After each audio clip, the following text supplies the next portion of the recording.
Good morning students.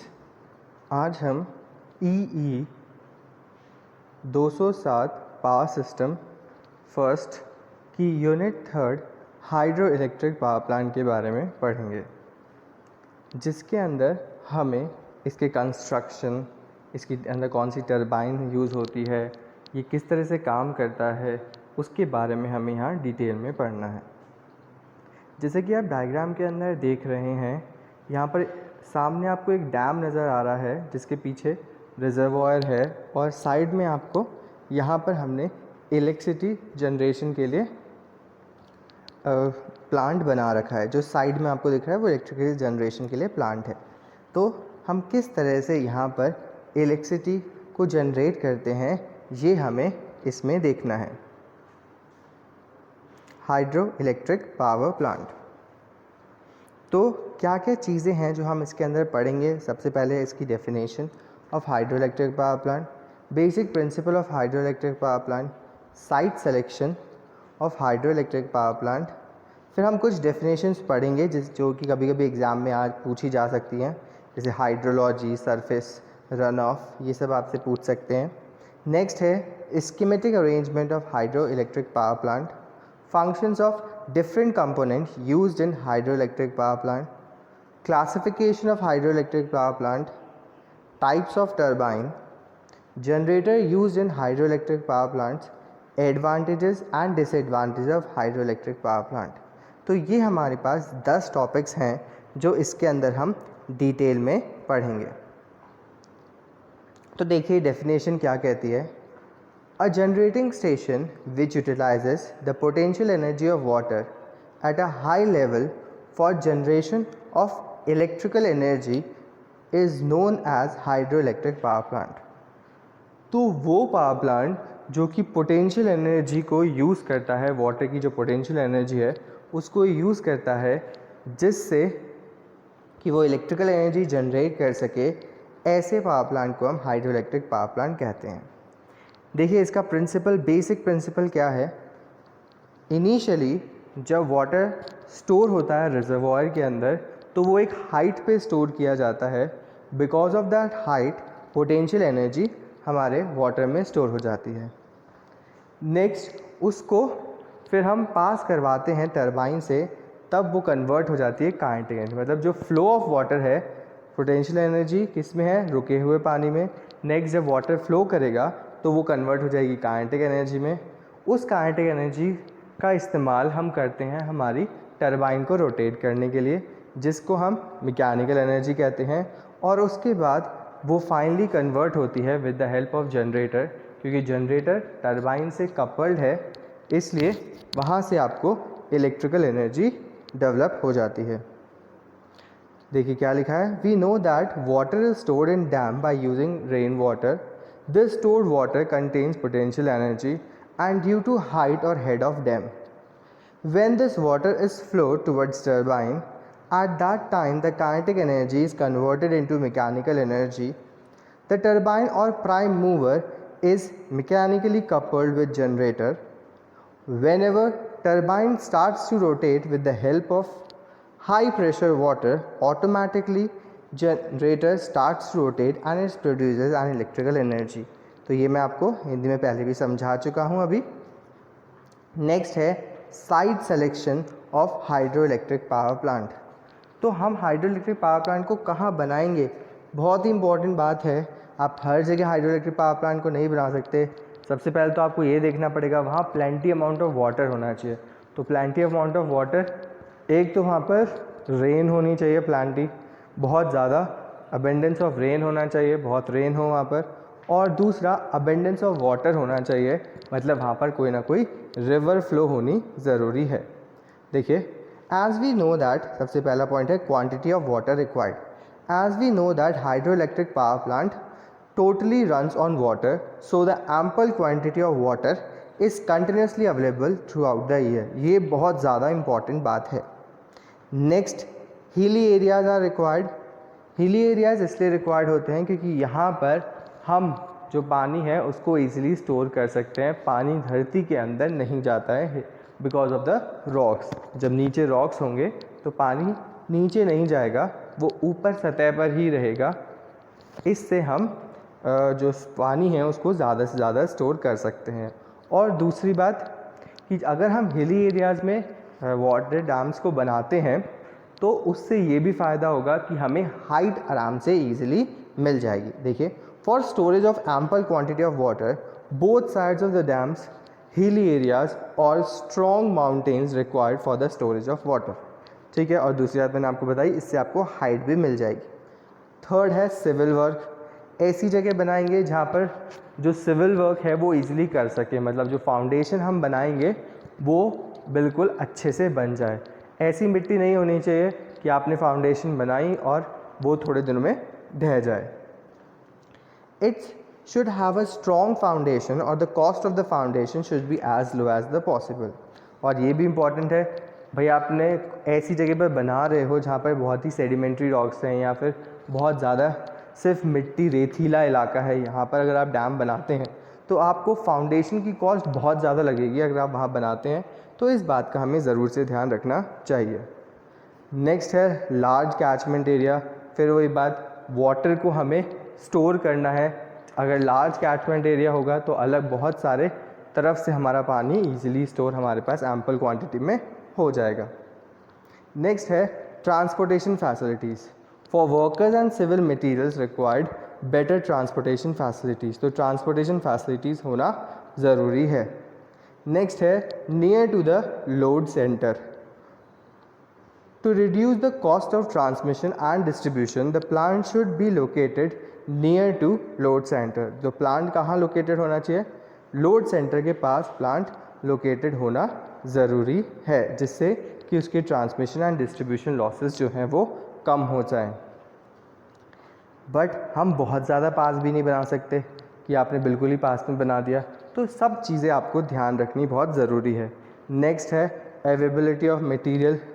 भाई आपको dam बनाना है, उसके लिए आपको बहुत सारा सिविल मटेरियल चाहिए होगा, तो उसका वो मटेरियल भी आपको ईजिली मिल जाए, बहुत ज़्यादा ट्रांसपोर्टेशन आपको नहीं करनी पड़े, ऐसी जगह पर भी आप डैम बना सकते हो। ये नहीं है कि किसी भी एक पॉइंट को आपने ले लिया और आप ठीक है यहाँ पर मटेरियल बहुत ज़्यादा अवेलेबल है तो हम बना देंगे, ऐसा नहीं कर सकते।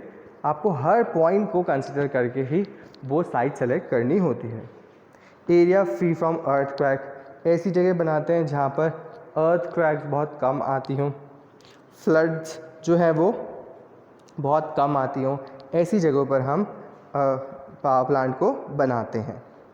नेक्स्ट है accommodation facilities.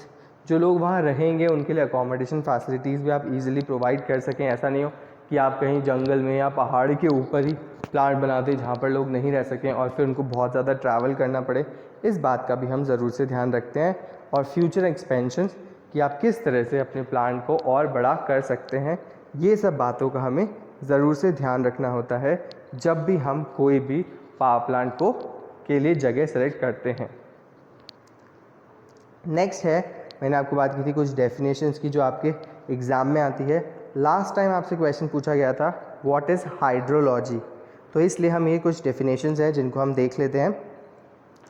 Hydrology, it is a system which is related with water is known as hydrology. The hydrology is related with the head of water, flow of quantity of water and mass of water. The above data is useful for to utilize to decide the installation capacity of hydroelectric power plant. तो hydrology क्या है? ये एक तरह का system है जिससे हम ये पता लगाते हैं कि इस जगह पर हेड ऑफ द वाटर कितना हो सकता है, मतलब कितना ऊंचाई तक पानी जा सकता है। Flow of quantity of water, water एक साथ कितना फ्लो होगा, उसकी स्पीड क्या होगी और कितनी क्वांटिटी में फ्लो होगा, इन सब का डेटा अगर हम कलेक्ट करते हैं तो उससे हम उसके पावर प्लांट की इंस्टॉलेशन कैपेसिटी फाइंड आउट कर सकते हैं। नेक्स्ट है surface run of. It is a portion of precipitation which makes its way towards streams, lakes and oceans. Runoff can be possible only when the rate of precipitation exceeds the rate at which the water infiltrates into soil. Also, the loss due to the evaporation has been deducted. तो क्या है what is runoff? Run of है precipitation, जितना हमारा इकट्ठा हुआ है पानी उसके अंदर से अगर हम एवेपोरेटेड वाटर को हटा दें तो ऊपर का जो सरफेस रन ऑफ मतलब जितना पानी बह के निकल जाएगा उसकी यहाँ पर हम बात कर रहे हैं। इवेपोरेशन सबको पता है। प्रेसिपिटेशन जो होते हैं वो दो तरह के होते हैं, एक होता है लिक्विड प्रेसिपिटेशन, मतलब जो रेनफॉल हो रही है उससे कितना ज़्यादा हमारे को इलेक्ट्रिसिटी मिलती है या पानी मिलता है, सॉरी, इससे कितना ज़्यादा आपके पास अलग अलग रिसोर्सेज हैं जिससे वाटर अवेलेबल होगा। यह सॉलिड प्रेसिपिटेशन जिससे कि सॉइल और हेल्स। Significance on these on the capacity of power plant, तो अभी हमने ऊपर बात की थी कि जैसे quantity of water is available to store in dam, ये बताएगा कि कितने पावर की मतलब कितना मेगावाट का हम डैम बना सकते हैं, कितना मेगावाट का हम पावर प्लांट बना सकते हैं। To know the head of the water, to know the quantity of the water available per second और per hour, it helps to determine the power in kilowatt, to know the installation capacity of the power plant. तो इन सब चीज़ों से हम ये 5 चीज़ें derive कर सकते हैं। नेक्स्ट है हमारा schematic arrangement of hydro electric power plant. तो आज मैं आपको ये हमारा आज का लास्ट टॉपिक होगा जिसके अंदर मैं आपको थोड़ा बहुत ब्रीफ आउट कर देता हूँ कि किस तरह से हम हाइड्रो इलेक्ट्रिक पावर प्लांट में क्या क्या चीज़ें हमें कंस्ट्रक्ट करनी होती है, किन किन चीज़ों का हमें ध्यान रखना होता है, ये मैं आपको यहाँ बता देता हूँ। नेक्स्ट लेक्चर में फिर हम इसको डिटेल में स्टडी करेंगे। तो सबसे पहला है डैम। देखिए ये हमारा स्कीमेटिक अरेंजमेंट है, इसको आपको बहुत ही ढंग से याद करना है क्योंकि एग्ज़ाम में ये क्वेश्चन एज इट इज़ आता है। एग्ज़ाम में आपसे ये पूछा जाता है draw the schematic diagram of hydro electric power plant and explain its principle. इस क्वेश्चन में प्रिंसिपल मैंने आपको ऊपर बता दिया था, उसी के साथ अब हम ये डायग्राम जो है वो बहुत अच्छे से याद करेंगे। सबसे पहले हम यहाँ पर डैम बनाएंगे, डैम के पीछे रिजर्वॉयर बनाएंगे, फिर प्रेशर चैनल बनाएंगे, ऊपर सर्ज टैंक क्या करता है वो हम बाद में देखेंगे, बट पहले हमें एक याद कर रखना है कि डैम के बाद सर्ज टैंक बनाना बहुत ज़रूरी है क्योंकि सर्ज टैंक का यहाँ मैं आपको बता देता हूँ, सर्ज टैंक का जो मेन काम है वो ये है कि वो हमारे पेन स्टॉक को कभी भी एम्प्टी होने नहीं देता है एकदम से, या फिर ये कह लिया जाए जब हमारे डैम के ऊपर जब आप वॉल को बंद करोगे और खोलोगे तो 2 ऑपरेशन है। जब आप बंद करोगे तब भी पानी सर्ज टैंक में बढ़ेगा जिससे कि जो हमारी डैम की नली है जिसके अंदर से पानी फ्लो होकर अंदर आ रहा है वो ख़राब ना हो, और जब आप खोलोगे तब भी उसके ऊपर, क्योंकि वहाँ पर वैक्यूम होगा नीचे की तरफ जहाँ उसके नीचे पानी नहीं होगा, तो क्योंकि एकदम से पानी भेजने के लिए हम सर्ज टैंक का इस्तेमाल करते हैं। तो इस तरह से हमने यहाँ सर्ज टैंक लगा रखा है। उसके बाद हमने valve house, next is penstock, उसके बाद टरबाइन के ऊपर ऑल्टरनेटर। देखिए हमने जब थर्मल पावर प्लांट पढ़ा था तो उसके अंदर जो टरबाइन है उसके ही सेम डायरेक्शन में, मतलब एक्चुअली हम यहाँ पर क्या लगा रहे थे, जनरेटर को लगा रहे थे, या फिर ये कह लें कि जनरेटर हॉरिजॉन्टली लगा हुआ था जब हम बात कर रहे थे थर्मल पावर प्लांट की। वहीं यहाँ पर जब हम बात कर रहे हैं हाइड्रो इलेक्ट्रिक पावर प्लांट की तो यहाँ पर टरबाइन नीचे होती है और उसके ऊपर जनरेटर लगा होता है, मतलब जो डायरेक्शन होती है वो कैसी होती है, वर्टिकल डायरेक्शन होती है। और उसके बाद टेल रेस वो एरिया है जिससे हमारा जो पानी है वो किस में जाता है, रिवर में जाता है। ठीक है, टरबाइन से जब पानी निकलेगा बाहर तो उस एरिया को हम टेल रेस कहते हैं, और टेल रेस से पानी किस में भेज देते हैं, हम रिवर में भेज देते हैं।